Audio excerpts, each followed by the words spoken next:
The silent prison. How living for others hijacks your freedom. The old monk sat in silence, eyes gently closed, hands resting on his lap, a strand of worn prayer beads loosely wrapped between his fingers. A breeze moved through the temple courtyard, rustling the leaves of the Bodhi tree above him. His robe, faded gold and softened by time, fluttered slightly at the edges.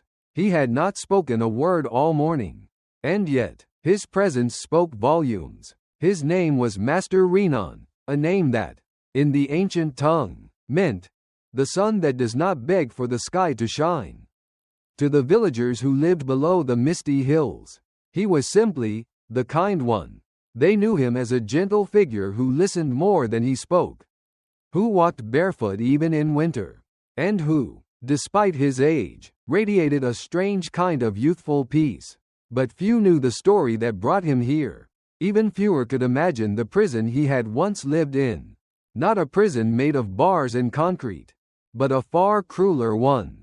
The kind of prison you can't see, yet one that shackles your soul. The kind built from silent expectations, unspoken obligations, and the relentless need to be enough for others. Years ago, Renan had not been a monk.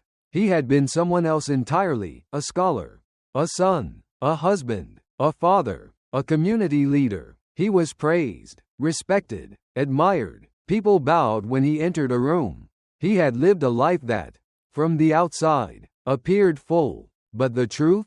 It was hollow. The applause was deafening, but inside, he was screaming, because everything he did, every achievement, every sacrifice, every word he spoke, was crafted not from his truth, but from a desperate desire to fulfill the roles others placed upon him. He had become a master of masks, each one more polished than the last, and yet, behind them all, he was vanishing. He remembered the moment the illusion shattered.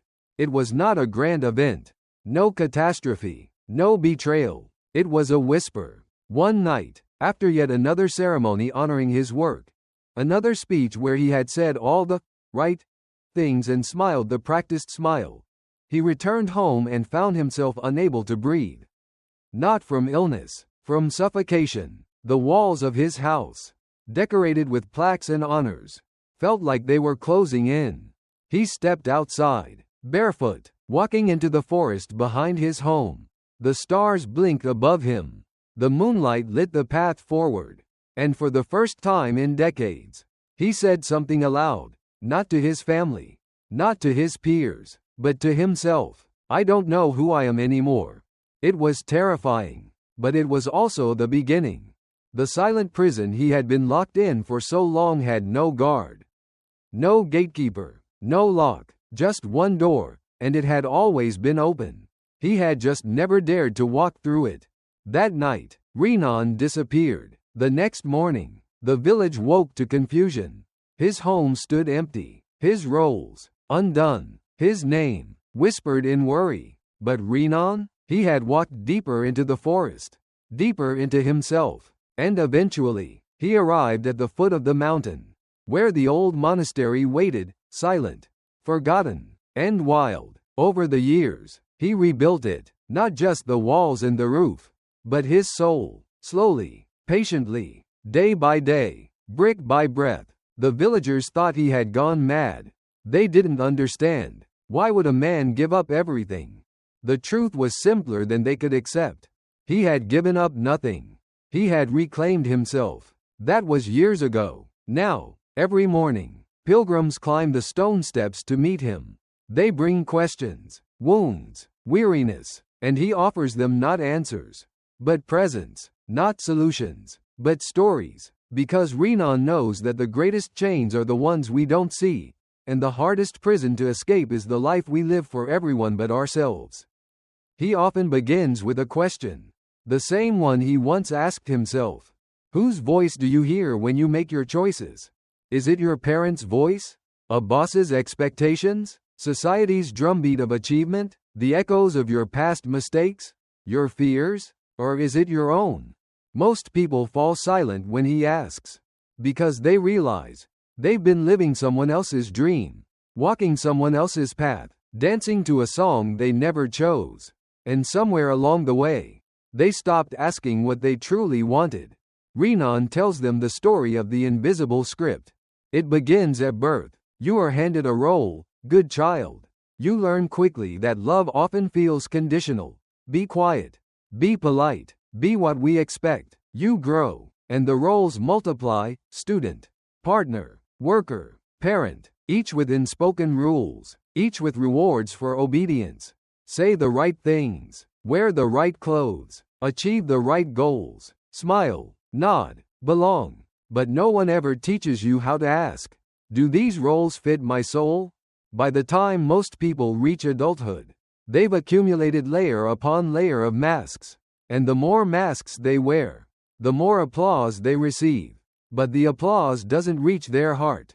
Because deep down, they know, every cheer is for the mask, not for them. That's the prison. You become successful, but feel unfulfilled. You're surrounded by people, but feel unknown. You achieve your dreams, only to realize they weren't even your dreams. And you wake up, day after day, wondering, is this it? Renan remembers that ache. He says it feels like trying to drink from an empty cup. The outside looks full, but inside, there's nothing left to pour. That's when suffering begins, not because life is cruel, but because you've become a stranger to yourself. You've abandoned your own voice for the illusion of harmony. You've silenced your truth to keep others comfortable. But here's the secret Renan shares with those who truly listen. You don't have to live like that. You were not born to be a mirror for others. You were born to shine. You don't need permission. You don't need approval. You don't even need to be understood. You only need the courage to return to yourself. The first step? Silence. Renan teaches that silence is not emptiness. It is the beginning of hearing yourself again. It is where you unearth the questions buried under years of noise. What do I want? What do I believe? What do I feel? And slowly, the answers come, not all at once, but like dawn, one ray, then another, until the light returns. So if you're watching this now, perhaps it's not an accident. Perhaps some part of you is stirring. The part that remembers who you were before the world told you who to be. The part that aches not for applause, but for peace. The part that longs not to be admired, but to be free. That part is sacred. And it's calling you home. The door is still open. You just have to walk through it. If this message stirred something in your heart, consider subscribing to Buddhism in Every Moment. We share stories, insights, and quiet truths that help you return to yourself and reclaim the freedom that has always been yours. Let us continue this journey together. The path awaits. Now, breathe. Your freedom begins here. 2. The disease to please, breaking the cycle of self-betrayal. The morning air was crisp in the high mountains as the monk stepped barefoot onto the stone path winding between the ancient cherry trees of the monastery. A gentle mist still clung to the air, softening the golden light that filtered through the petals. He walked slowly, each step silent, deliberate. The robe wrapped around his slender frame whispered against his ankles. His eyes were calm, but his heart carried the memory of yesterday, a conversation with a young traveler who had come seeking not answers, but permission. The young man's name was Ethan. He had arrived with fire in his eyes, cloaked in the armor of ambition and exhaustion. I've done everything they said would make me happy, he confessed, his voice cracking under the weight of years of silent conformity. I got the degree. I landed the job. I bought the car. I even smiled when I didn't want to. But I feel like I'm disappearing. The monk listened, his gaze never leaving Ethan's trembling hands. He had seen this illness before, not of the body, but of the soul. The disease to please. It was quiet and deadly. It spread through generations, wearing many names. Obedience, success, responsibility, loyalty, love. But underneath, it was the same craving. The desperate need to be enough for everyone else, while silently betraying oneself. When the monk finally spoke, his voice was steady as the mountain wind. Have you ever noticed, Ethan, he said, that when a tree grows, It never asks the forest for approval. It simply reaches toward the sun. Ethan looked down. But how'd I stop needing their approval? If I stop pleasing them, will there be anything left of me? The monk did not answer immediately. He rose and led Ethan to the pond where lotus flowers floated in serene defiance against the dark water. Watch, he said. They stood in silence as a dragonfly skimmed the surface and a koi fish stirred the water below. Then the monk spoke again. The lotus doesn't bloom because the water is clean. It blooms despite the mud. It never asks the frogs if it's beautiful. It doesn't beg the wind to notice it. It simply is. Ethan closed his eyes. Something inside him shifted, and that was the moment the monk knew. This lesson needed to be told not just to Ethan, but to everyone still dancing the exhausting choreography of acceptance. Because here is the truth. The greatest tragedy is not in being rejected. It is in rejecting yourself in small, invisible ways. Daily. Just to win the affection of those who may never truly see you. The disease to please begins early. As children, we are rewarded for obedience, punished for resistance. We learn that good means agreeable, that silence is preferable to truth, that our worth is determined not by our joy, but by how well we fit the mold carved by others' expectations. By the time we are adults, we are fluent in this self-abandonment. We say, yes, when we mean, no. We smile when we want to scream. We apologize for existing in a way that is too loud, too quiet, too bold, too soft, and all the while, our inner voice fades like an echo in an empty hall. But the monk knew. People do not lose themselves all at once.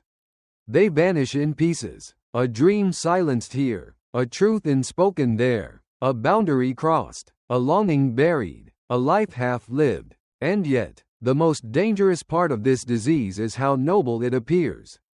To serve, to care, to sacrifice, we are praised for these things. We mistake them for love. But what is love that costs you your soul?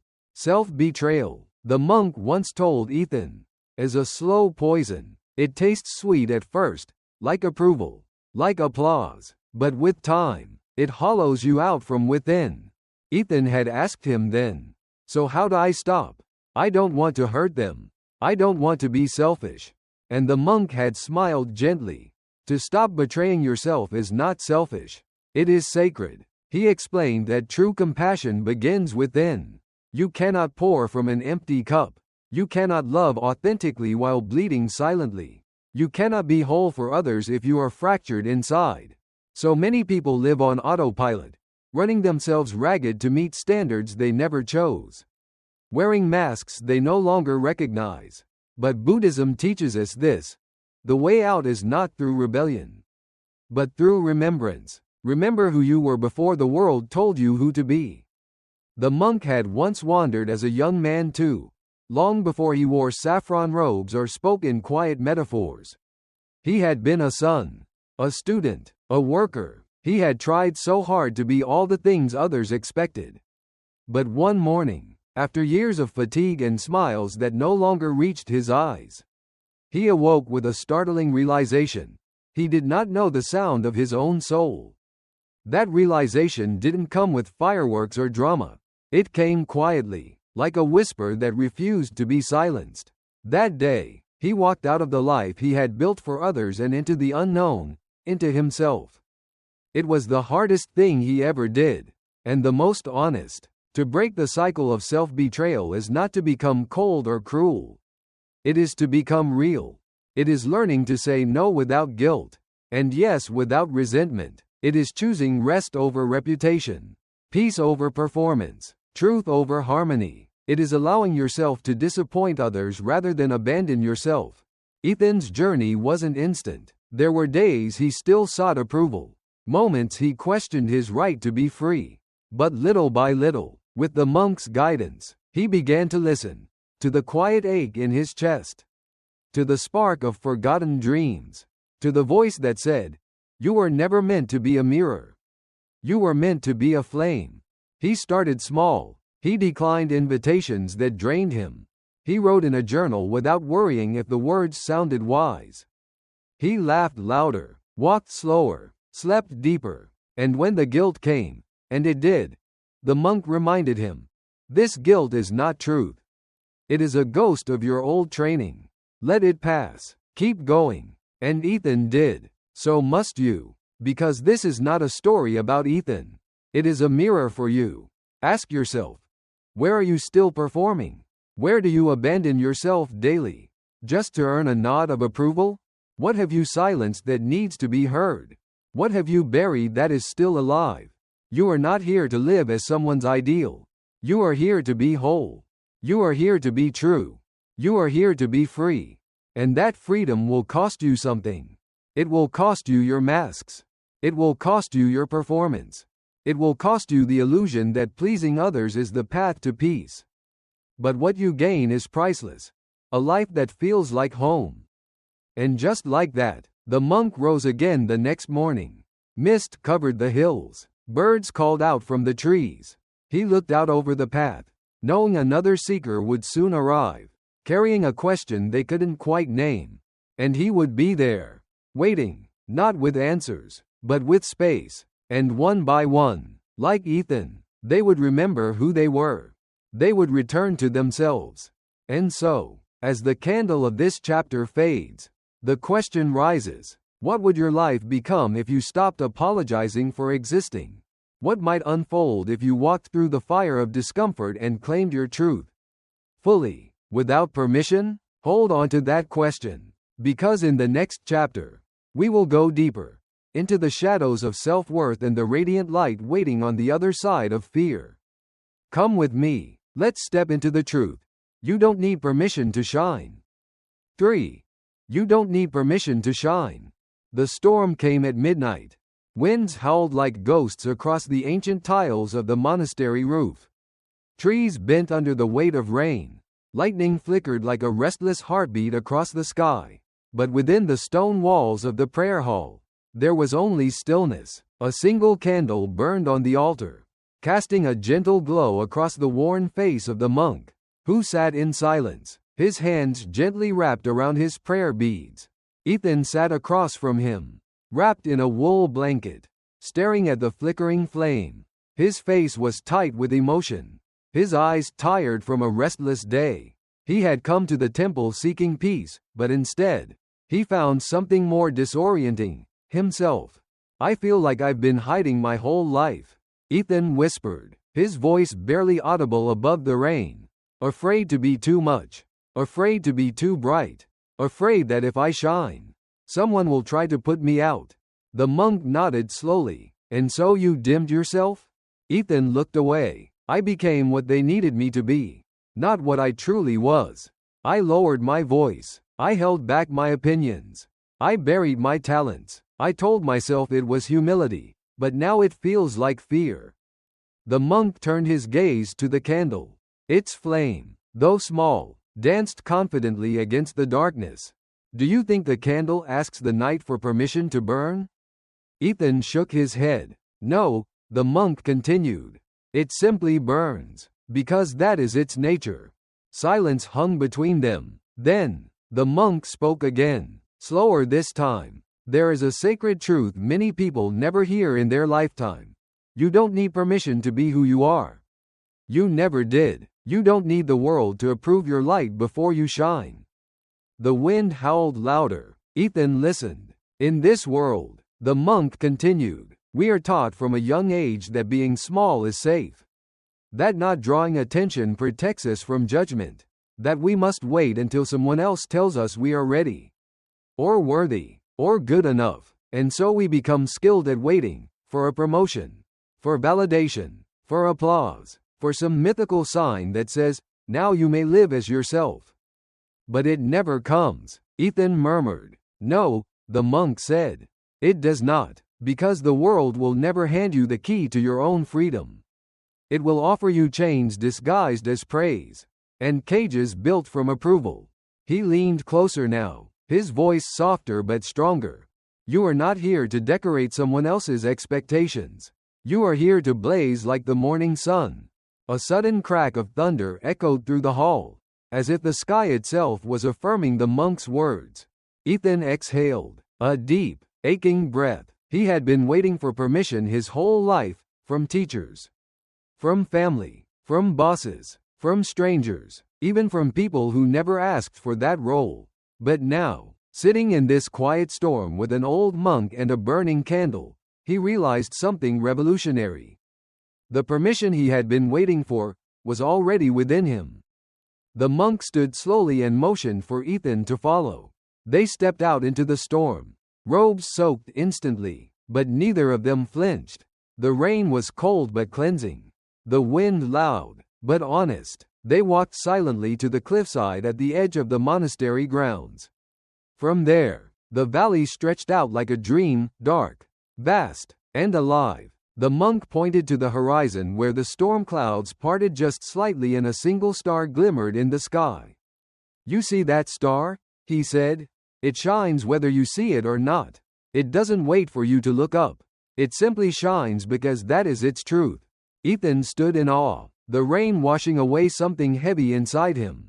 For the first time in years, he felt something flicker in his chest, not anxiety, not fear, but power, quiet, steady. His own light, long buried, was still there. The monk's words returned like a drumbeat. "You don't need permission to shine. Too many of us shrink to fit into rooms never built for our souls. We water ourselves down so we won't offend. We hide our brilliance under layers of apology. But that is not humility. That is self-erasure. True humility is knowing your light and sharing it without arrogance or fear." The monk had lived this lesson himself. Long ago, in his own youth, he had studied under a master who spoke rarely but saw deeply. One day, as a novice, he had been afraid to share his ideas during a temple meeting. Afterward, the master pulled him aside and said only one sentence: "To withhold your truth is not a kindness, it is a cowardice." Those words pierced the monk like an arrow. And over the years, he learned that the world does not need more silent saints. It needs awakened souls, courageous, flawed, glowing from the inside out. Souls who stop waiting to be chosen and begin choosing themselves. He shared this story with Ethan days later. As they walked through the village market, Ethan listened carefully, his eyes brighter now, his steps lighter. "Don't confuse acceptance with alignment," the monk told him. "Just because others approve of your life doesn't mean it's the life meant for you. And just because others don't understand your path doesn't mean it isn't sacred." He gestured to a small bamboo flute at one of the stalls. "You see that?" he said. "That flute does not try to be a drum. It sings its own note. And only in doing so can it contribute to the symphony of life." Ethan picked up the flute. He smiled. The monk smiled too, because he knew this was what it meant to return to the self. To stop performing and start expressing. To stop surviving and start living. And so Ethan began. He spoke up in places where he used to stay silent. He let his laughter echo when something delighted him.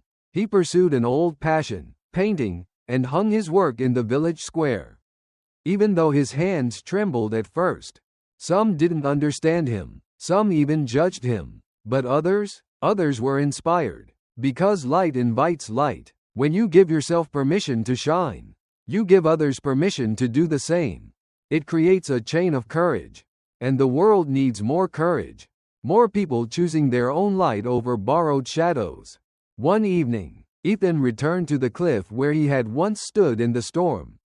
The sky was clear this time. Stars scattered like diamonds. He brought a lantern with him, but didn't light it. He sat in the dark. And still, he shone. Because he had learned that his light wasn't something outside of him. It was within. Always had been. As he sat there, the monk's words returned to him once more. "You don't need permission to shine. You never did. You only needed to remember. And maybe, so do you. You who has been waiting for the world to approve of your dreams. You who hides your gifts so as not to outshine others. You who has mistaken playing small for playing safe. The truth is simple, and it is this: you are not here to be light. You are here to be light."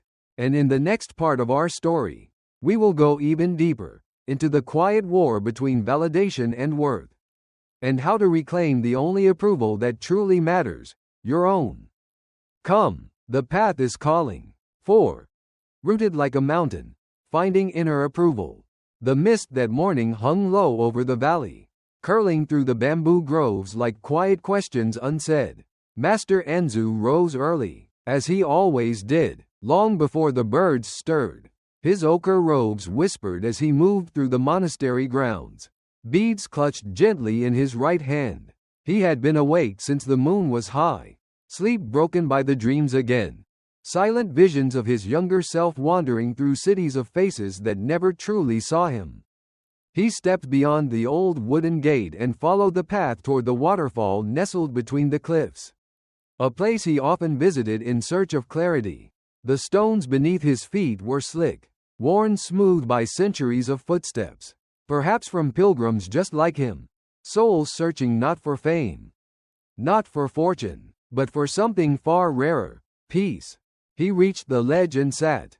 The roar of the water echoed through the valley, and beneath its sound, a deeper silence waited, a silence not empty, but full of knowing, of presence. And that morning, for the first time in many days, the monk closed his eyes, not to retreat, but to listen. In the world he had once known, long before the quiet of temple bells and tea-scented mornings, Anzu had lived among the striving. He had walked city streets where worth was measured in applause and popularity, where the eyes of others were like gods, and to be ignored was to cease to exist. He remembered a time, decades past, when he stood on stages and bowed, the applause washing over him like a tide. He remembered how intoxicating it felt to be seen, to be validated, and he remembered the emptiness that followed when the curtain fell. The seats emptied, and the silence returned. He had been someone, until he wasn't. That memory returned now, not to haunt him, but to teach. He whispered aloud, more to the wind than to himself. It is only when the world turns away that you hear your true name. There is a quiet prison, Anzu had come to learn, built not of bars but of eyes, and it is the most dangerous one of all, for it is invisible, and it is voluntary. Every nod we chase, every compliment we hunger for, every decision made to be liked, it all builds the walls higher. And the higher those walls grow, the farther we stray from the ground of our own truth. Anzu had seen this not only in himself, but in countless visitors who came to the monastery, men and women wrapped in the garments of success, yet burdened with invisible chains. One woman, Helen, an accomplished lawyer from the West, once asked him why she felt hollow after winning a case that had taken years to prepare. "I should feel proud," she said, tears welling in her eyes. "But all I feel is, gone. Like I've disappeared." The monk had said nothing at the time, only poured her tea, and offered her silence. But later, he had told her the story of the mountain. There was once a small tree growing beside a great mountain. He began, and every day, the tree stretched higher, hoping the wind would applaud. One day, a storm came, and the tree bent with the gale, desperate to be liked by the sky. But the mountain stood still, unmoved. It did not crave applause. It did not bend for praise. And after the storm, only the mountain remained. Helen had listened and nodded slowly, her fingers tightening around the warm teacup. And in that stillness, a seed was planted. That story wasn't for Helen alone. It was for Anzu too. He had spent too many years twisting himself into shapes others would accept, becoming smaller to fit their expectations, dimming his light to avoid their jealousy, nodding when he wanted to scream. He had once mistaken harmony for peace. But harmony that silences truth is not peace. It is self-abandonment dressed in politeness. He took a deep breath now. At the cliff's edge, the morning fog was beginning to lift, revealing the vast stretch of land below, villages waking, smoke rising from chimneys, rivers tracing their slow paths like veins of the earth itself. And there, beneath it all, was the truth he had come to accept. The only approval that matters is the kind that lives within. This was the teaching the wind offered him each morning. A leaf falls. Does it ask the wind for permission? A stone lies in silence. Does it care if it is praised? The stars shine, alone and vast. Do they shrink when unseen? No. And so too must we. The trap of outer approval is not just spiritual, it is deeply psychological. The modern world is wired to keep us seeking, comparing, doubting. One scroll through a screen, and a person's self-worth crumbles. Why are they loved more than me? Why are they happier, thinner, smarter? This constant surveillance of others and of ourselves has created a world of inner famine, where we starve for something we already carry, worth. Enzu had watched young monks fall into this too. Even in the monastery, the ego finds clever disguises. One might over-practice just to gain the master's praise. Another might quote scripture not from devotion, but for admiration. Even solitude can become a performance. But he had learned that the answer wasn't to abandon the desire to be seen, but to trace it inward. Like a river to its source. Why do I need their approval? What part of me still believes I am not enough? And then, to sit with that question, not to fix it, not to argue with it, but to hold it gently, as one might hold a wounded child. One afternoon, a young novice, Koji, approached Enzu with downcast eyes. "Master," he said, "I feel invisible. No one seems to notice my effort. I train, I clean, I chant, but the elder monks, they look through me." Enzu placed a hand on the boy's shoulder and asked, "When you sweep the path, who do you sweep for?" Koji hesitated. "For the monastery, for the master, for everyone." Enzu smiled softly. "Then that is why you are invisible. Sweep for the path itself. Sweep for the silence. Sweep because it aligns your heart with peace. And in time, even if no one sees, you will." There is a strange freedom in being unseen. It strips away performance. It invites authenticity. The less we depend on recognition, the more we begin to recognize ourselves. This was what the mountain knew. And now, sitting beneath the vast sky, Enzu too was rooted, not in applause, not in status, but in presence, in the quiet knowing that he was. And that was enough. The truth is, you cannot serve the world if you are chained by its opinions. You cannot love purely if you are desperate to be loved back. And you cannot grow fully if your worth is measured by others' eyes. Approval must be an inside job. To be rooted like a mountain is to say, "I know who I am. I know what I value. I act from that knowing. And if I am misunderstood, criticized, or ignored, I will still stand." In a world obsessed with more validation, more likes, more affirmation, true liberation is less noise, less comparison, less performing. What remains, when all of that falls away, is peace. As the sun broke through the last of the fog, Enzu opened his eyes. He stood, slowly, his knees stiff with age, his breath steady with knowing. He turned back toward the monastery, each step quiet and firm. In the distance, a bell rang, the call to morning meditation. As he walked, he whispered a final thought, not for himself, but for those who would one day hear his story. Be like the mountain, rooted, still, unshakable, not because you are hard, but because you are whole. And so we leave Enzu, for now, his footsteps vanishing into the stone path behind him. But his lesson remains. In the next part of our journey, we follow a different trail, one where love, once thought selfless, reveals itself as a mirror, where living for others is redefined not as duty, but as overflow, a life that gives, not from need, but from fullness, a life that shines, not for permission, but because it cannot help but shine. 5. Living for yourself isn't selfish, it's sacred. The mountain air was crisp, laced with the faint scent of pine and the distant melody of temple bells echoing from the valley below. The monastery perched upon the hill seemed suspended between heaven and earth, a sanctuary untouched by the world's frantic pull. In the heart of this stillness sat Master Enzu, the elderly monk in a golden robe, his weathered hands gently clasping a string of prayer beads. His eyes, though half closed in contemplation, seemed to reflect the infinite sky itself, vast, calm, and boundless. On this morning, a young traveler named Kato had arrived at the temple. Disheveled, overwhelmed, and desperate for clarity, he knelt before Master Anzu and bowed deeply.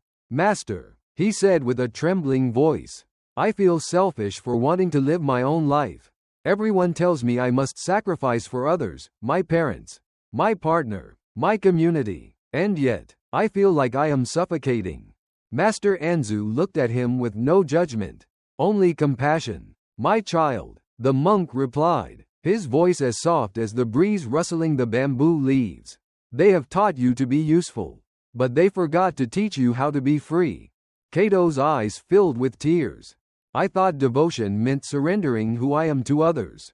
Master Anzu shook his head slowly. "No, devotion begins by honoring the life within you first. How can you give anything genuine to the world if you do not first belong to yourself?" The sacred fire at the heart of the monastery crackled gently in the brazier beside them. And Master Anzu began his teaching. Many are told that selflessness is the highest virtue, but there is a dangerous illusion in this belief when it is misunderstood. Selflessness does not mean erasing yourself. It means seeing clearly where your actions come from. Are they from love? Or from fear? He paused, letting the silence breathe between the words. To live for yourself, truly, is not to deny the world. It is to honor the divine spark placed within you. That spark is not selfish. It is sacred. Master Anzu motioned for Kato to follow him through the garden path, where the first plum blossoms had begun to bloom, delicate and bold. "Let me tell you a story," the monk continued. "There once was a man who spent his whole life building a bridge for others. Day after day, stone by stone, he sacrificed his time, his dreams, his strength. People praised him. 'Look at how generous he is,' they said. But no one asked what bridge he truly wanted to build. When he died, the bridge led nowhere. He had forgotten to ask where his own heart wished to go." Kato walked in silence beside him, the truth of the parable landing in his chest like a gong's deep vibration. "You see, Kato," Master Anzu said, "there is a difference between a gift given in love and a life lived in slavery to expectation." They reached the koi pond, where the fish glided effortlessly through mirrored waters. "Have you ever watched these fish?" the monk asked. Kato nodded. "They seem so at peace." "They are," Anzu smiled, "because they do not swim to impress the sky. They follow the currents they were born to. That is not selfish. That is truth." And in that moment, the young man felt a warmth rise in his chest, a quiet permission he never knew he needed. The permission to live. But the monk was not finished.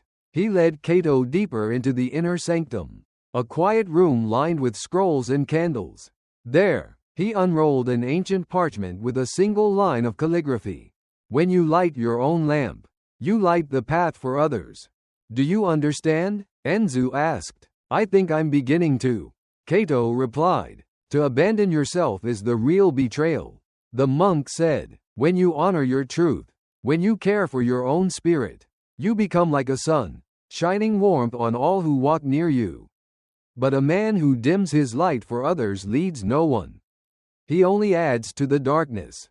Kato sank to his knees, overwhelmed. "But, won't people hate me for choosing myself?" Anzu placed a gentle hand on the boy's shoulder. "Yes, some will, because your liberation reminds them of their chains. But others will see your courage and remember their own." There was silence again, and then the monk whispered something that echoed in the young man's soul for the rest of his life. To live for yourself is not to be selfish. It is to be sacred. And when the sacred is honored within, the whole world becomes more holy. As the sun began to set, painting the sky in hues of fire and rose, Master Anzu walked slowly back to the temple steps. He looked out over the valley where lanterns were beginning to flicker on, one by one. "This," he said quietly, "is what the world needs more of, not more martyrs of expectation, but more awakened hearts on fire with their own truth." Kato stood beside him, a different man than when he'd arrived. The prison had begun to crack, and through the cracks, the light of his own sacred path began to shine. And now, dear listener, I ask you, have you abandoned your own sacred light to meet the expectations of others? What would happen if today you simply gave yourself permission to live? There is so much more to uncover. Join us next in Part 6. The Quiet Power of Saying No, where Master Anzu reveals why boundaries are the true gateways to freedom. And if this touched you, if something stirred in your chest as you listened, subscribe to our channel. Buddhism in every moment. Help us bring more stories like this into the world. Your support is what lights this sacred fire. 6. Create a life on your terms. The wind had shifted by the time Kato returned to the stone bench beneath the ginkgo tree. Weeks had passed since he first arrived at the monastery. Yet time here did not march, it drifted. Like incense rising in still air. The golden leaves overhead trembled in the breeze, as if whispering secrets only the awakened could understand. Master Anzu stood nearby, tending to a small flame beneath an iron kettle. The monk moved slowly, purposefully, his every gesture a quiet sermon on mindfulness. Kato had been watching him for days. How he woke with the sun. How he bowed to the ground before stepping into the garden. How he smiled at ants as if they, too, were sacred. This morning, Kato had a question that weighed heavy on his chest. Master, he said, how do I create a life that is truly mine? The monk lifted his gaze. His eyes didn't startle, they welcomed. That is the question most people forget to ask. Master Anzu said gently, most are too busy living someone else's idea of life. He handed Kato a steaming cup of tea and gestured for him to sit. Let me tell you a story. The monk began. About a sculptor from the southern valley. There was a man who carved statues so beautiful. Even kings traveled to request his work. But one day, after decades of fame, he laid down his chisel and disappeared into the forest. Years later, when a traveler found him living in a small hut, whittling birds out of driftwood, he asked, "Why did you give up greatness?" The sculptor smiled, "Because I realized I had never once carved what my heart desired. Every statue I created belonged to someone else. But this bird," he held up a delicate piece of cedar, "this bird belongs to me." Kato listened in silence. The fire between them crackled like truth burning through illusion. Master Anzu leaned forward, his prayer beads dangling from his wrist. "Until you ask yourself what is truly yours," he said, "you will be haunted by borrowed dreams. A life on your terms is not a rebellion. It is a return." "A return to what?" Kato asked. "To the center," the monk replied. "To that sacred place within where your path whispers, even when the world screams." The young man swallowed hard. "But what if I don't know what I want?" "Then your first task," Master Anzu said, "is not to act, but to listen. Listen until the noise of obligation fades and the voice of your soul speaks. That voice is soft, because it has waited patiently for you. It will not shout like the world, it will ask." Kato closed his eyes and tried to listen, but all he could hear was confusion. Anzu rose, and motioned for him to follow. They walked deep into the bamboo grove, where the world grew quiet and green. At the center stood a solitary stone well. Its waters reflected the sky above, and nothing more. "Look into the well," the monk instructed. Kato peered in. "I only see myself." "Good." Anzu nodded. "That is where your life begins." The monk dipped a ladle into the water and poured it into the earth. "Your life is a garden," he said, "and every choice is a seed. When you follow the approval of others, you plant thorns. When you follow truth, you plant blossoms. But how do I know if it's truth?" "You feel it," Anzu replied. "Truth feels like peace, even if it is difficult. Lies feel like safety, but always come with a cost." They sat on the mossy stones beside the well. The silence wrapped around them, not empty but full, like the breath before a song. Master Anzu pulled a parchment from his sleeve and unrolled it carefully. On it were scribbled the names of villagers from decades past. people he had counseled, guided, and watched with love. I keep this, he said softly, to remind myself that every person has their own path. My role is not to walk it for them, but to keep the lantern lit. He handed Cato the parchment. You now carry your own lantern. The monk said, will you walk toward your life? Or stay lost in someone else's map? Cato stared at the names. They were ink on paper, but somehow, they felt alive. Choices, regrets, liberations. He looked up. What if walking my path means losing people I care about? Anzu placed a gentle hand on his shoulder. Then let them go with love. He said, some will return, transformed, others will not, but no one who truly sees your soul will ever ask you to abandon it. A wind passed through the grove, and the bamboo whispered like old friends exchanging secrets. You see, the monk continued, the life built on your terms is not always easier, but it is always truer. And truth, though costly, is the only soil where your spirit can bloom. They began the walk back toward the temple. Cato felt the shift, not a dramatic thunderclap of realization, but the quiet, sacred turning of a key within a lock long sealed. The sun was high now, spilling golden light across the path. I understand now, Cato said. I don't want a life that impresses others. I want a life that frees me. Anzu smiled. Then you are already building it. And so, a seed was planted, not one of defiance, but of return. A return to the center, to the self, to the sacred silence that had always waited beneath the noise. You, dear listener, do you feel it too? That ache for something more honest, more yours? 7. Your worth was never meant to be negotiated. The morning fog lay heavy across the temple's old wooden bridge, curling in quiet ribbons around the stone lanterns like a veil obscuring the world. Cato stepped onto the bridge slowly, his sandals pressing soft indentations into the dew-covered planks. In his hand, he clutched a folded note, not addressed to anyone, not even himself, but written in the ink of raw emotion. For days, he had been unable to sleep, not because of noise or discomfort. The monastery was serene as always, but because of the constant negotiations taking place inside his own mind. If I do this, will they finally accept me? If I change that, will they still love me? If I don't live up to what they expect, what happens to me then? He felt like a merchant in a busy marketplace, bartering pieces of his soul for scraps of validation. And the cost, he realized, was becoming unbearable. Master Anzu appeared without a sound, stepping beside him as if summoned by the ache in his heart. The monk said nothing at first. He simply stood, prayer beads in hand, eyes gazing out over the fog.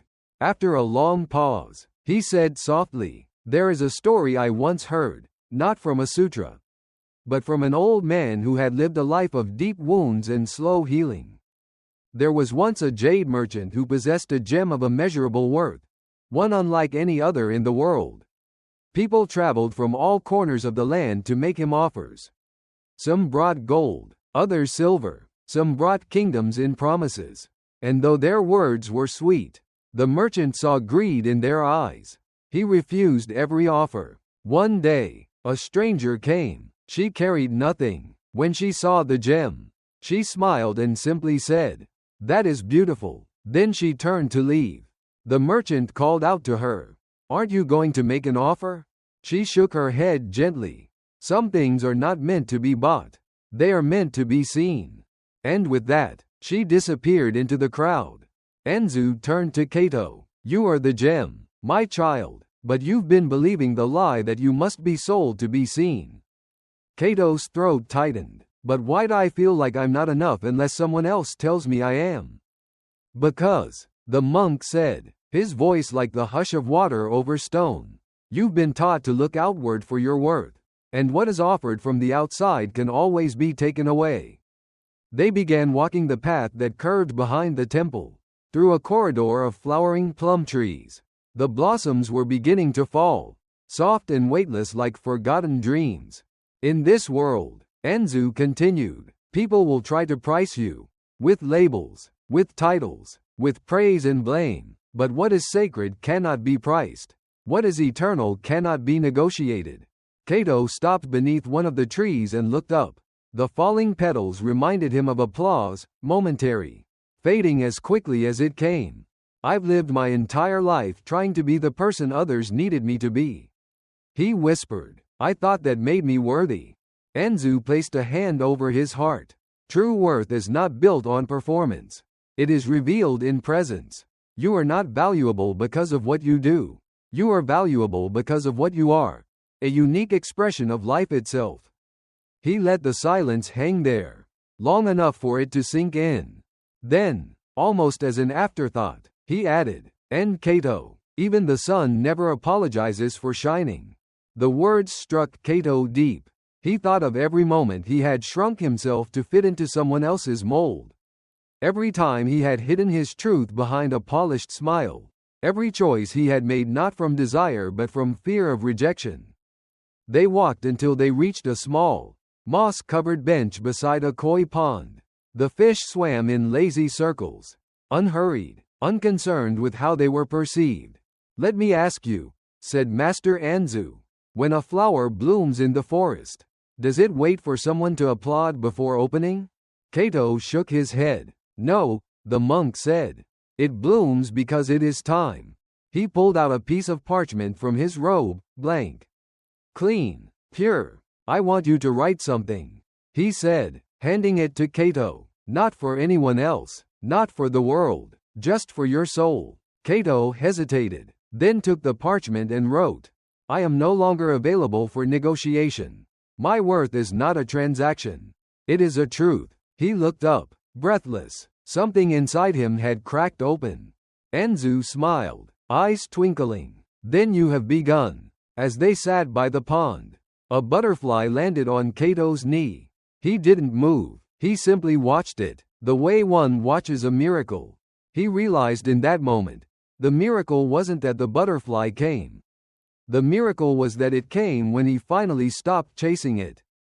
You see, dear listener, perhaps you too have been negotiating your worth, bending, twisting, trading pieces of yourself for moments of acceptance. But what if I told you, you don't need to audition for love. You don't need to prove yourself to belong. You don't need to be useful to be worthy. Your worth was never meant to be negotiated. It was meant to be lived. So live it. 8. Let go of the illusion of control. The morning sun cast a golden hue over the monastery, its rays filtering through the ancient pine trees that stood as silent sentinels around the temple grounds. Master Anzu sat in his usual spot by the koi pond, the gentle ripples of water mirroring the serenity in his gaze. The air was thick with the scent of blooming jasmine, a reminder of the ever-changing nature of life. Cato approached, his footsteps hesitant, eyes clouded with unease. He had been grappling with a storm within, a relentless need to control every facet of his existence, only to find himself ensnared in anxiety and disappointment. Master, he began, his voice barely above a whisper. Why does it feel like the more I try to control my life, the more it slips through my fingers? Master Anzu looked up, a soft smile playing on his lips. Because, my dear Cato, control is a mirage we chase in the desert of uncertainty. The tighter we grip, the more life wriggles free. He gestured for Cato to sit beside him. Let me tell you a story, he said, his voice as soothing as the rustling leaves. There was once a farmer who, upon hearing that a storm was approaching, built a sturdy shelter for his crops. He reinforced the walls, secured the roof, and prayed fervently. But the storm changed course, and his neighbor's fields, unprotected and wild, flourished with unexpected rain. The farmer, in his attempt to control nature, missed the blessings that surrender could have brought. Cato pondered the tale, the weight of its meaning settling in his heart. In our quest for control, Master Anzu continued, we often build walls to shield ourselves from the unpredictable. Yet, in doing so, we may also block the very winds of change that carry growth and transformation. He picked up a fallen leaf, its edges tinged with the colors of autumn. This leaf does not resist the wind, it dances with it. It does not cling to the branch when its time has come, it lets go. Trusting the journey ahead, Kato watched the leaf as it floated gently onto the pond's surface, carried effortlessly by the water's flow. But how'd I let go, Master? He asked, desperation creeping into his voice. How'd I surrender when fear grips me so tightly? Master Anzu placed a reassuring hand on Kato's shoulder. Letting go is not a single act, but a continuous practice. It begins with awareness, recognizing when we are clinging, when we are resisting the natural flow of life. He paused, allowing the silence to envelop them. Breathe, he instructed. Inhale the present moment, exhale the need for control. With each breath, remind yourself that you are part of a greater rhythm, one that cannot be dictated but can be embraced. Kato closed his eyes, focusing on his breath, feeling the tension slowly melt away. Remember, Master Anzu said softly, the river does not fight the rocks in its path, it flows around them. In yielding, it finds its strength. As the sun climbed higher, casting shimmering patterns on the pond's surface, Kato felt a newfound sense of peace. The illusion of control had been a heavy burden, but in releasing it, he discovered the lightness of being. Master Anzu stood, his robes rustling gently. Come, he said, let us walk the path of surrender together, one step at a time. They strolled through the garden, the world around them alive with the symphony of nature. Birds sang, flowers bloomed, and the wind whispered secrets of freedom to those willing to listen. In that moment, Kato understood that true liberation lay not in mastering the world, but in mastering the art of letting go. 9. Peace from the inside out, anchoring yourself in stillness. A quiet mist clung to the morning air, shrouding the temple grounds in a veil of silver calm.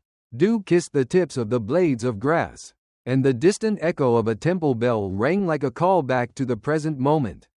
Master Anzu stood beneath a sprawling plum tree, his yellow robe stirring lightly in the breeze, prayer beads gently dangling from his right hand as if counting not just time, but lifetimes. Beside him stood Kato, now changed from the restless, anxious man he had once been, though still carrying traces of old questions in his eyes.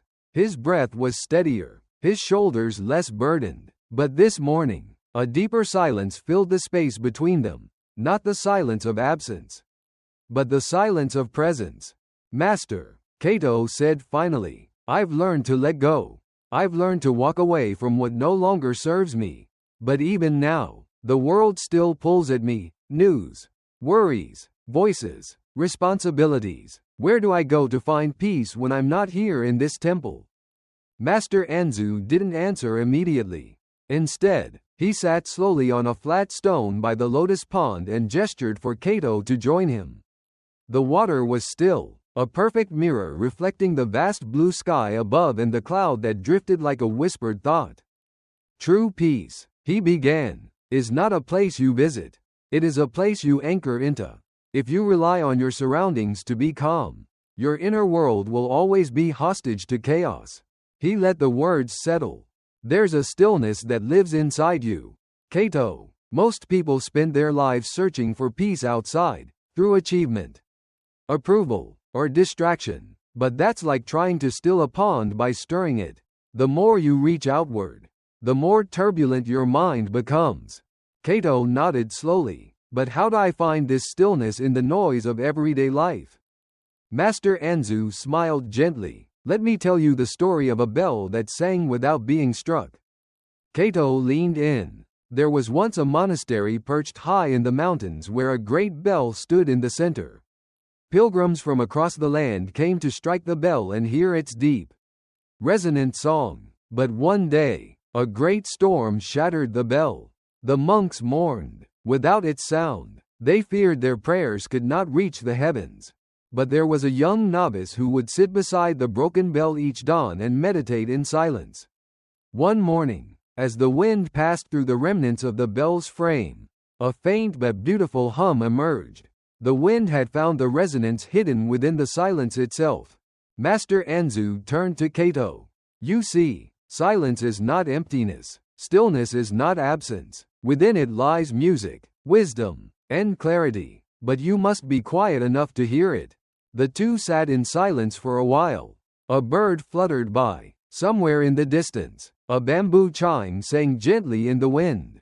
Kato closed his eyes. He could feel it now, the quiet hum beneath the noise of his thoughts.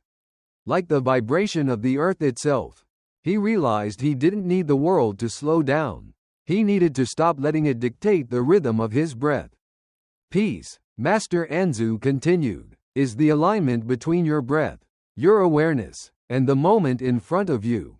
Not tomorrow, not yesterday, just this. Kato opened his eyes. But what about action? What about when I must face conflict or chaos? Doesn't peace mean I avoid the fire? Master Anzu chuckled softly, his prayer beads clicking as he moved his fingers. No, peace is not the absence of fire. It is becoming the still flame that burns without consuming. You carry it within, whether in traffic, in boardrooms, or in heartbreak. Stillness isn't about hiding, it's about anchoring. He looked toward the horizon. And anchoring requires practice. It is a discipline. Meditation is one way, but so is washing a dish with awareness. Walking slowly, pausing before you speak, or even placing your hand on your chest and asking, "What does peace need right now?" Kato sat taller, the words landing like gentle raindrops on fertile soil. I used to think peace was something fragile, he whispered, but now I see, it's a force. It's like the mountain. It doesn't need permission to be. Master Anzu nodded. And when you stop outsourcing your stillness, you reclaim your life. The sun had risen fully now, casting a warm glow over the garden. Bees buzzed among the blossoms, and the pond reflected the sky with unwavering clarity. Kato rose and bowed. I think I'm beginning to hear the bell again. Master Anzu smiled and bowed in return. Then let us prepare to ring it in the world. Not with noise, but with presence. As they walked back to the temple, Kato's steps were slower, deliberate, not because he was unsure, but because he had finally learned the sacred art of pausing. 10. You are not a performer. Reclaim your real self. There is a moment, quiet and almost imperceptible, when a person realizes they've been living as a mask. Not a soul. When the applause fades and no one is watching, the questions creep in like whispers in a dimly lit room. Who am I when I'm not trying to be liked? Who am I when I stop performing? Kato sat alone beneath the Bodhi tree, now deep into his final week in the monastery. The plum blossoms had begun to fall. A gentle breeze carried their pale petals through the air like snowflakes of memory. His fingers rested on his lap. His spine straightened not by effort but by ease. For the first time, there was no pressure in his breath. And yet, inside, a new unrest stirred, not panic, but inquiry. Something honest, something sacred. Master Anzu approached quietly, the prayer beads in his hand swaying like the rhythm of time itself. His yellow robe glowed under the soft morning light. He took his place beside Kato, saying nothing at first. They had learned the language of silence. Finally, Master Anzu spoke. You look like a man standing at a crossroads without a map. Kato smiled, almost embarrassed. I think I'm afraid, Master. Afraid of what? Of leaving here and becoming someone else again. Of slipping back into the old patterns. Of putting the mask on again to please the world. Master Anzu nodded slowly, as if he had heard this fear from 1,000 souls before. The world trains us to become performers, he said. From childhood, we are rewarded not for our truth, but for our compliance. We learn to smile when we're sad, nod when we disagree, achieve even when our hearts cry for rest. He looked toward the temple bell. But the soul cannot thrive in performance. It withers under the spotlight of expectation. Kato's voice trembled. So how do I live in the world without becoming what the world wants me to be? Master Anzu placed his hand on Kato's chest, right over his heart. You must stop auditioning. Kato looked up. Stop auditioning for love, for respect, for validation. You were never meant to prove your worth. You were meant to live your truth. The tree does not ask the forest if it's tall enough. The river does not beg the mountain to let it flow.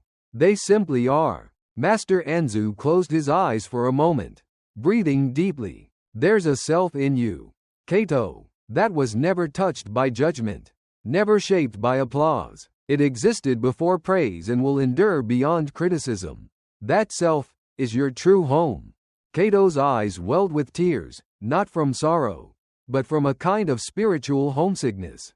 He had spent so many years perfecting his performance, the ideal employee, the agreeable friend, the dutiful son, but he had forgotten what it was to simply be human. There's a story, Master Anzu continued, about a dancer who was known throughout the empire. Her performances captivated thousands, but when she retired, no one visited her. She had spent her entire life perfecting her stage presence, but had never shown anyone her real face. Kato whispered. She was celebrated, but not seen. Yes, the monk said softly, and many lived the same tragedy. They sat together in silence once more.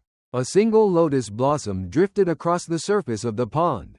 Its movement was effortless. No audience, no choreography, just being. I don't want to go back to performing, Kato said, voice firm now. I want to live as myself, even if it means being misunderstood.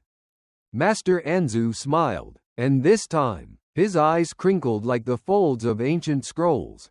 Then you are free. Kato frowned slightly. That's all? Yes, the monk said. The moment you give yourself permission to be fully you, even without approval, you are free. He held up the prayer beads. Each of us was born with a sacred thread inside.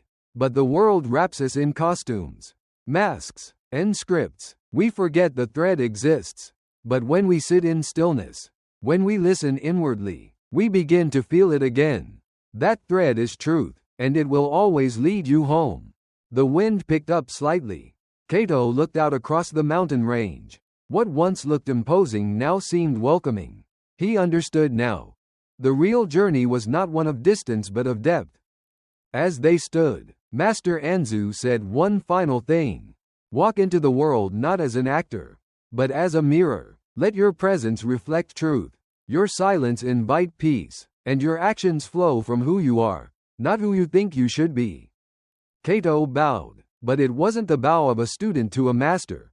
It was the bow of a soul to itself. And so concludes the final lesson of this journey. But endings are only invitations for deeper beginnings.